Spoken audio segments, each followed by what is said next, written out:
Hello दोस्तों, मैं अभिराज त्रिवेदी आप सभी का स्वागत करता हूं विकास स्टडी सर्किल के यूट्यूब चैनल पर। दोस्तों, आज की क्लास में हम लोग एसएससी जीडी कांस्टेबल की परीक्षा के क्रम में हिंदी का प्रैक्टिस सेट नंबर 14 हल करेंगे। तो दोस्तों, वीडियो को बिना स्किप किए हुए वीडियो के साथ अंत तक अवश्य बने रहें और चैनल को अधिक से अधिक सब्सक्राइब करें, वीडियो को लाइक ज़रूर करें और वीडियो को शेयर भी करें। चलिए दोस्तों, शुरू करते हैं अपनी आज की क्लास को। आज का पहला क्वेश्चन है क्वेश्चन नंबर 61। क्वेश्चन नंबर 61 है आवाहन का विलोम है। आवाहन का विलोम पूछा गया है दोस्तों, बताना है आप लोगों को। पहला ऑप्शन दिया है अवगाहन, दूसरा ऑप्शन है तिरोभाव, चौथा ऑप्शन दिया तीसरा ऑप्शन है विसर्जन और चौथा ऑप्शन है धन्यवाद। तो दोस्तों, आवाहन का विलोम क्या होता है आप लोगों को बताना है। तो क्वेश्चन नंबर 61 में राइट आंसर हो जाएगा ऑप्शन नंबर सी विसर्जन। आवाहन का विलोम होता है विसर्जन। और दोस्तों, एक चीज, जो ये तिरोभाव दिया है, ये किसका विलोम होता है? ये विलोम होता है दोस्तों आविर्भाव का। किसका होता है? आविर्भाव का। आविर्भाव का ये विलोम होता है दोस्तों आविर्भाव का। आगे बढ़ते हैं। अगला क्वेश्चन है क्वेश्चन नंबर 62। क्वेश्चन नंबर 62 है जंगम का विलोम शब्द होगा। जंगम का विलोम पूछा गया है, क्या होगा? पहला ऑप्शन है अगम, दूसरा ऑप्शन दिया है दुर्गम, तीसरा ऑप्शन है स्थावर और चौथा ऑप्शन है चंचल। तो जंगम का विलोम क्या होता है दोस्तों, आप लोगों को बताना है। क्वेश्चन नंबर 62 का जो राइट आंसर हो जाएगा आप लोगों का ऑप्शन नंबर सी स्थावर।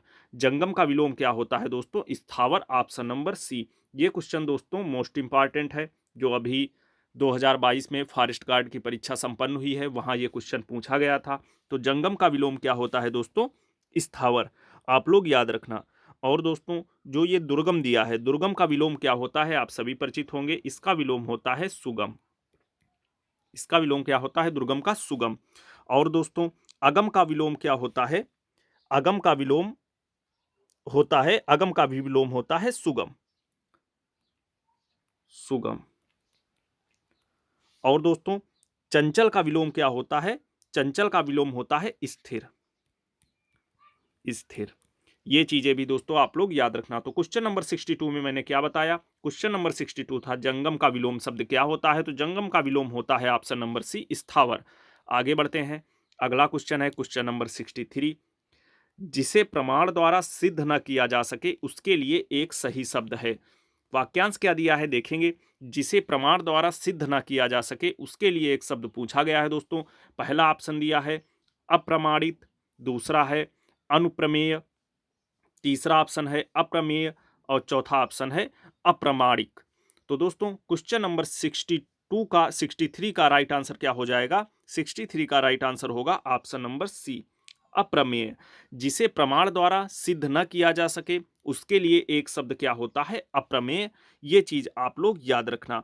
और दोस्तों, और एक चीज, जो जितेंद्रीय होता है, इसके लिए एक वाक्यांश क्या होगा? जिसने इंद्रियों को जीत लिया हो उसके लिए एक शब्द क्या होता है? जितेंद्रिय। ये चीज भी आप लोग याद रखना। तो दोस्तों, क्वेश्चन नंबर 63 में राइट आंसर क्या होगा? ऑप्शन नंबर सी अप्रमेय। आगे बढ़ते हैं। अगला क्वेश्चन है क्वेश्चन नंबर 64। क्वेश्चन नंबर 64 है जिसने जिसमें जानने की इच्छा हो। जिसमें जानने की इच्छा हो, वाक्यांश के लिए एक शब्द पूछा गया है। पहला ऑप्शन है जितेंद्रिय, दूसरा ऑप्शन है अजेय, चौथा ऑप्शन है जलचर और तीसरा ऑप्शन है जलचर और चौथा ऑप्शन है जिज्ञासु। जिसमें जानने की इच्छा होती है उसके लिए वाक्यांश पूछा गया है। तो दोस्तों, क्वेश्चन नंबर क्वेश्चन नंबर 64 का राइट आंसर क्या हो जाएगा? ऑप्शन नंबर डी जिज्ञासु। उसको क्या बोला जाता है? जिज्ञासु। आप लोग दोस्तों याद रखना। जिसमें जानने की इच्छा होती है उसके लिए वाक्यांश क्या होता है? जिज्ञासु। और जो पहले ऑप्शन पे दिया है जितेंद्री, इसका मैंने अभी बताया। जिसमें जिसने इंद्रियों को जीत लिया हो, इसके लिए वाक्यांश क्या होगा? जिसने इंद्रियों को जीत लिया हो। उसे बोला उसके लिए एक शब्द होता है जितेंद्री। और जलचर जो है दोस्तों, जो जल में निवास करता हो, जलचर के लिए वाक्यांश क्या होगा? जो जल में निवास करता हो वो होगा जलचर। और अजेय, जो जीता ना जा सके। अजेय के लिए वाक्यांश क्या होगा? जो जीता ना जा सके। ये चीज भी आप लोग याद रखना, जीता ना जा सके। उसके लिए वाक्यांश क्या होगा? अजेय। तो क्वेश्चन नंबर 64 का राइट आंसर क्या हो जाएगा? जिसमें जानने की इच्छा हो, ऑप्शन नंबर डी, जिज्ञासु बोलते हैं उसको। आगे बढ़ते हैं, अगला क्वेश्चन है क्वेश्चन नंबर 65। क्वेश्चन नंबर 65 है, कौन सा गणेश का पर्यायवाची नहीं है? पूछा गया है नहीं है। गणेश का पर्यायवाची कौन सा नहीं है पूछा गया है। पहला ऑप्शन दिया है विनायक, दूसरा है एकदंत, तीसरा ऑप्शन है धनद और चौथा ऑप्शन है लंबोदर। तो दोस्तों आप सभी लोग जानते होंगे, बहुत आसान क्वेश्चन है। गणेश का पर्यायवाची ये विनायक भी होता है, एकदंत भी होता है और लंबोदर भी होता है। नहीं यहाँ पे पूछा गया है, तो जो धनद है ये गणेश का पर्यायवाची नहीं होगा। तो क्वेश्चन नंबर 65 में राइट आंसर क्या हो जाएगा? Option number C. आगे बढ़ते हैं, अगला क्वेश्चन है क्वेश्चन नंबर 66। क्वेश्चन नंबर 66 है, शुद्ध वर्तनी वाले शब्द का चयन कीजिए। शुद्ध वर्तनी वाले शब्द का चयन करना है आप लोगों को। पहला ऑप्शन दिया है अंताक्षरी, दूसरा है पूज्यनीय, तीसरा ऑप्शन है तदोपरांत और चौथा ऑप्शन दिया है कवियत्री। तो किसकी शुद्ध वर्तनी है आप लोगों को बताना है क्वेश्चन नंबर 66 में। तो दोस्तों क्वेश्चन नंबर 66 का राइट आंसर क्या हो जाएगा? ऑप्शन नंबर ए, अंताक्षरी जो लिखा है ये बिल्कुल आपका राइट लिखा है। बाकी ये पूज्यनीय, तदोपरांत और कवित्री ये वर्तनी की दृष्टि से गलत लिखे हैं। तो दोस्तों क्वेश्चन नंबर 66 का राइट आंसर क्या हो जाएगा? Option number A, antakshari. अब देख लेते हैं, पूजनीय ये गलत लिखा है, इसका सही शब्द क्या होता है, इसकी सही वर्तनी क्या होती है? होती है पूजनीय। पूजनीय, पूजनीय नहीं होता है दोस्तों, पूजनीय होता है। और कवित्री लिखा है, इसकी शुद्ध वर्तनी का क्या होती है? कवियत्री। ये चीज भी आप लोग याद रखना, इंपॉर्टेंट क्वेश्चन है। और तदुपरांत लिखा है, इसकी शुद्ध वर्तनी क्या होती है? तदुपरांत। तदुपरांत, परांत। तो दोस्तों ये चीज भी आप लोग याद रखना। तो क्वेश्चन नंबर 66 का राइट आंसर क्या होगा? ऑप्शन नंबर ए, अंताक्षरी, ये बिल्कुल सही लिखा है। बाकी तदोपरांत की शुद्ध वर्तनी क्या होगी? तदुपरांत। पूजनीय की सही वर्तनी क्या होगी? पूजनीय। और कवियत्री की शुद्ध वर्तनी क्या होगी? कवित्री। ये चीज आप लोग देख लीजिए यहाँ पे। आगे बढ़ते हैं, अगला क्वेश्चन है क्वेश्चन नंबर 66। क्वेश्चन नंबर 66 है, निम्नलिखित शब्दों में से एक की वर्तनी शुद्ध है। एक की वर्तनी शुद्ध है, आप लोगों को उसको बताना है। पहला ऑप्शन दिया है आभ्यांतरिक, दूसरा है अत्यधिक, तीसरा है निरोग और चौथा है निरपराधनी। तो दोस्तों किसकी वर्तनी शुद्ध है आप लोगों को बताना है क्वेश्चन नंबर 67 में। तो क्वेश्चन नंबर 67 का राइट आंसर क्या हो जाएगा दोस्तों? ऑप्शन नंबर डी, निरपराधिनी। ये बिल्कुल शुद्ध लिखा है। बाकी ये आभ्यांतरिक, अत्याधिक और निरोग ये वर्तनी की दृष्टि से गलत लिखे हैं। तो दोस्तों अब आप लोग ये भी जान लीजिए कि ये आभ्यांतरिक जो लिखा है इसकी सही वर्तनी क्या होगी। तो दोस्तों आभ्यांतरिक की सही वर्तनी होगी अभ्यांतर। इसकी क्या होगी? अभ्यांतर। अभ्यांतर। और दोस्तों अत्याधिक की सही वर्तनी क्या होगी? आप सभी जानते होंगे, अत्यधिक। अत्यधिक, अत्याधिक कोई शब्द नहीं होता है, अत्यधिक होता है। और दोस्तों निरोग जो लिखा है इसकी सही वर्तनी क्या होगी? इसकी सही वर्तनी होगी निरोग। बड़ी की मात्रा लगती है, ये इसकी शुद्ध वर्तनी होगी। तो दोस्तों क्वेश्चन नंबर 67 का राइट आंसर क्या होगा? ऑप्शन नंबर डी, निरपराधिनी। ये बिल्कुल राइट आंसर होगा। आगे बढ़ते हैं, अगला क्वेश्चन है क्वेश्चन नंबर 68। क्वेश्चन नंबर 68 है, आधा तीतर आधा बटेर होना का अर्थ है। ये एक मुहावरा दिया है, इसका अर्थ पूछा गया है। मुहावरा क्या है देखेंगे, आधा तीतर आधा बटेर होना। इस मुहावरे का अर्थ आप लोगों को बताना है। पहला ऑप्शन दिया है छोटा बड़ा होना, दूसरा ऑप्शन है बेमेल तथा बेढंगा होना, तीसरा ऑप्शन है असंभव काम करना और चौथा ऑप्शन है रंग बिरंगा होना। तो दोस्तों आधा तीतर आधा बटेर होना मुहावरे का अर्थ क्या होता है? क्वेश्चन नंबर 68 का राइट आंसर क्या हो जाएगा? ऑप्शन नंबर बी, बेमेल तथा बेढंगा होना। ये इसका अर्थ होता है मुहावरे का आधा तीतर आधा बटेर होने का। आगे बढ़ते हैं, अगला क्वेश्चन है क्वेश्चन नंबर 69। क्वेश्चन नंबर 69 है, अंजर पंजर ढीले करना। ये भी एक मुहावरा दिया है, इसका अर्थ पूछा गया है। अंजर पंजर ढीले करना मुहावरे का अर्थ क्या होता है? पहला ऑप्शन दिया है पिंजरे की मरम्मत करना, दूसरा ऑप्शन है पिंजरा खाली करना, तीसरा ऑप्शन है बुरी तरह मारना और चौथा ऑप्शन दिया है बुरी तरह सताना। तो दोस्तों अंजर पंजर ढीले करना मुहावरे का अर्थ क्या होता है? ऑप्शन नंबर सी, बुरी तरह मारना। ऑप्शन नंबर सी, बुरी तरह मारना इस मुहावरे का अर्थ होता है। और दोस्तों एक चीज आप लोग याद रखिए, जो ये अंग भंग करना। एक मिनट दोस्तों। तो दोस्तों क्वेश्चन नंबर 69 का राइट आंसर क्या हो जाएगा? ऑप्शन नंबर सी, बुरी तरह मारना। आगे बढ़ते हैं। अगला क्वेश्चन है क्वेश्चन नंबर 70। क्वेश्चन नंबर 70 है, अनुशासन सफलता की खाली स्थान है, दिए गए विकल्पों में से सही का चयन कर रिक्त स्थान की पूर्ति करें। तो दोस्तों देखेंगे, पहला ऑप्शन दिया है जड़, दूसरा ऑप्शन है उन्नति, तीसरा ऑप्शन है कुंजी और चौथा ऑप्शन है प्रगति। तो ये बहुत ही फेमस लाइन है दोस्तों, आप सभी इसका आंसर जानते होंगे। अनुशासन सफलता की कुंजी है। तो ऑप्शन नंबर सी इसमें राइट आंसर हो जाएगा। यहां पे कुंजी भरा जाएगा, कुंजी। तो दोस्तों लाइन क्या हो जाएगी? अनुशासन सफलता की कुंजी है, ये लाइन हो जाएगी। तो क्वेश्चन नंबर 70 का राइट आंसर क्या हो जाएगा आपका? Option number C. आगे बढ़ते हैं। अगला क्वेश्चन है क्वेश्चन नंबर 71। यहां भी रिक्त स्थान की पूर्ति करनी है। देखेंगे क्वेश्चन को, दिए गए विकल्पों में से सही का चयन करके रिक्त स्थान की पूर्ति करें। देखेंगे लाइन क्या दी है। रोहन ने समाज कल्याण कार्य में खाली स्थान योगदान दिया, किंतु कुछ लोगों को इस तथ्य पर खाली स्थान था। तो दोस्तों इसमें क्या भरा जाएगा आप लोगों को बताना है। पहला ऑप्शन है भरपूर और संदेह, दूसरा ऑप्शन है अथक और विश्वासघात, तीसरा ऑप्शन है जी तोड़ और अट्टू, और चौथा ऑप्शन है बेहद और युति। तो दोस्तों क्वेश्चन नंबर 71 का राइट आंसर क्या हो जाएगा? ऑप्शन नंबर ए, भरपूर और संदेह। यानी कि यहां पे क्या भरा जाएगा? यहां पे भरा जाएगा भरपूर, भरपूर, और यहां पे भरा जाएगा संदेह, संदेह। देखेंगे पूरा वाक्य क्या हो जाएगा। रोहन ने समाज कल्याण कार्य में भरपूर योगदान दिया, किंतु कुछ लोगों ने इस तथ्य पर संदेह था। ये हो जाएगा दोस्तों इसका पूरा वाक्य। तो क्वेश्चन नंबर 71 का राइट आंसर क्या हो जाएगा? ऑप्शन नंबर ए, भरपूर और संदेह। आगे बढ़ते हैं। अगला क्वेश्चन है क्वेश्चन नंबर 72।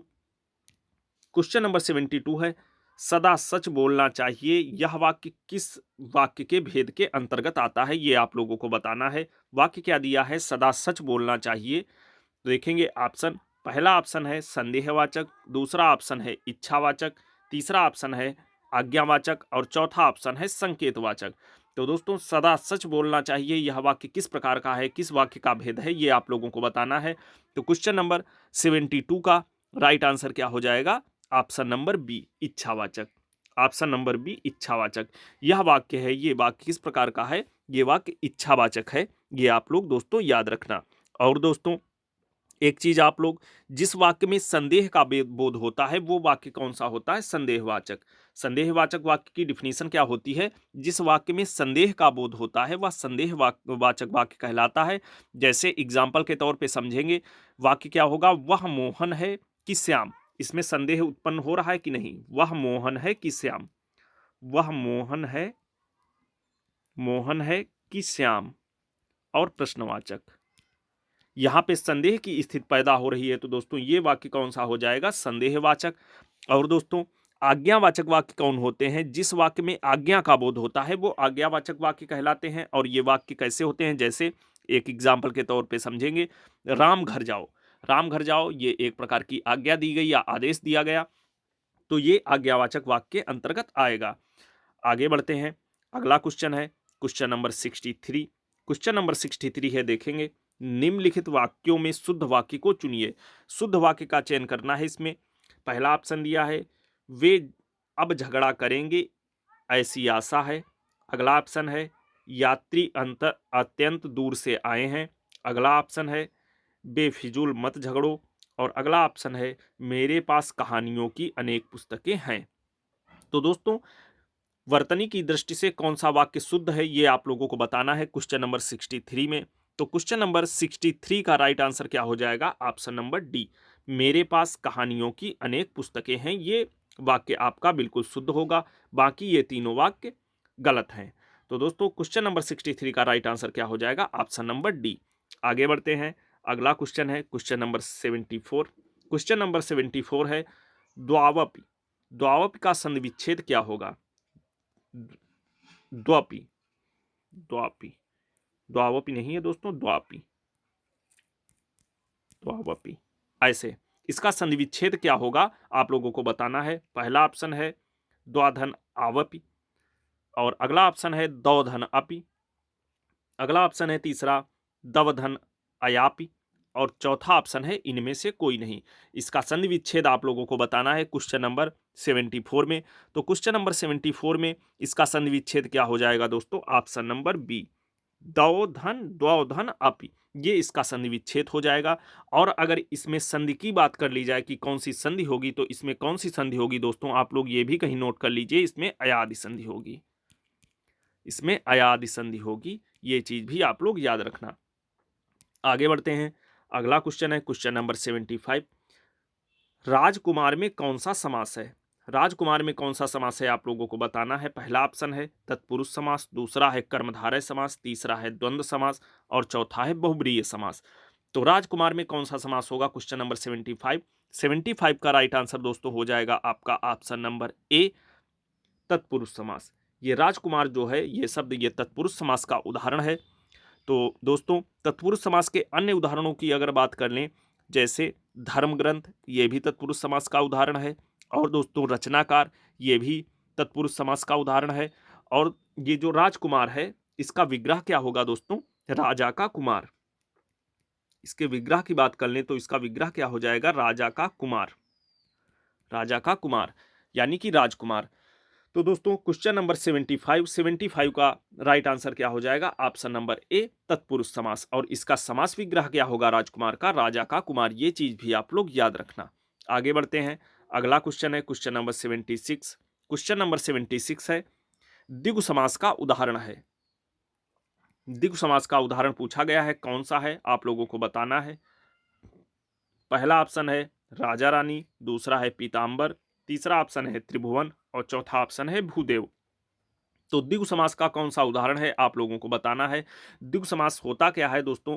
जिसमें प्रथम पद संख्यावाची होता है वो द्विगु समास का उदाहरण होता है। आप लोग बहुत अच्छे से ये चीज जानते हैं।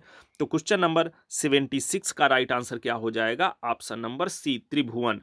यानी कि ये संख्यावाची हुआ प्रथम पद, तो यहाँ पे ये द्विगु समास का उदाहरण होगा। बाकी ये राजा रानी, ये भी आप लोग जानते होंगे, ये किस समास का उदाहरण है? ये द्वंद्व समास का उदाहरण है, ये द्वंद्व समास का उदाहरण है, समास का उदाहरण है।